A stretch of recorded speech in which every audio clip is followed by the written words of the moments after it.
Hello, welcome back to the Stepping Bricks YouTube channel. My name is Dr. Giuseppe Paladini. I'm the founder of Stepping Bricks, and today we're going to talk about consent to let.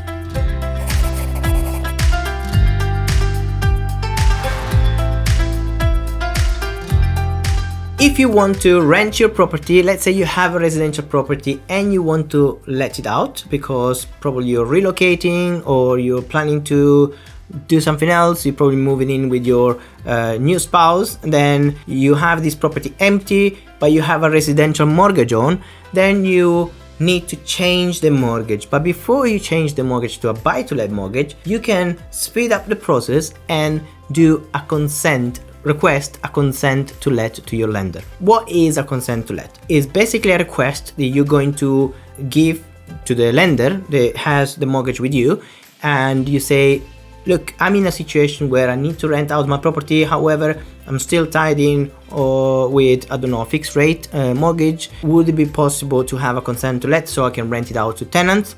And 9 out of 10, I would say they will give you the consent to let. They will say yes. They take about 5 days, so it's kind of super short.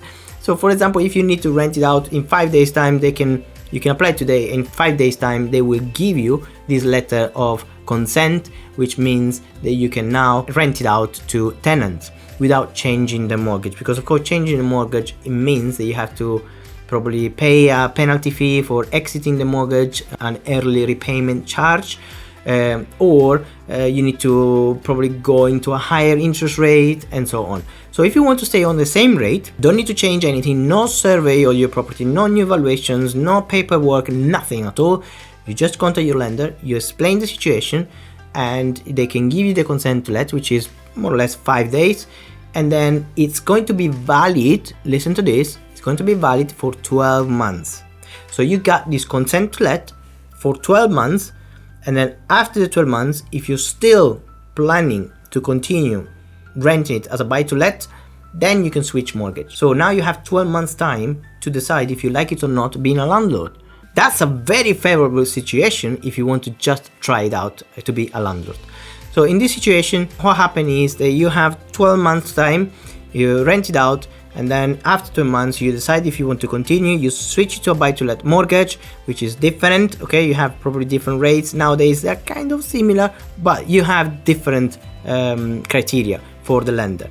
Once you do the buy-to-let mortgage, then from now on you can rent it out always as a buy-to-let, and that's it. Let me explain this because this is quite important. If you rent it out without changing the mortgage or without getting the consent to let from the lender, then you're breaching your mortgage rules. Okay, so this is quite important. Do not ignore it. Always communicate with your lender what you're doing, because they will understand. They're already used to this and they will grant it straight away. So don't be afraid of talking to the lender. They will help you, but don't try to do it without consent to let. Now, what else can you do? Once you have this consent to let, you had the letter for the permission for 12 months, then you change it to buy to let mortgage without changing anything else. Now you like being a landlord. From the next property you're going to buy, you can buy straight with a buy to let mortgage. Remember, the difference between buy-to-let mortgage and residential mortgage is the amount of the deposit that you need. For buy-to-let, you need a minimum of 25%. For residential, you need a minimum of 5%. So generally 5 to 10%. But the buy-to-let, from now on, you need a bigger deposit if you want to be a property investor. Hope you like this video. If you enjoyed this content, we have a club which is a monthly subscription. We meet every single week on Zoom. It's only £49 a month. See the comments below for the link to join. And if you like this video, subscribe, share it, and I'll see you in the next video. Bye bye for now.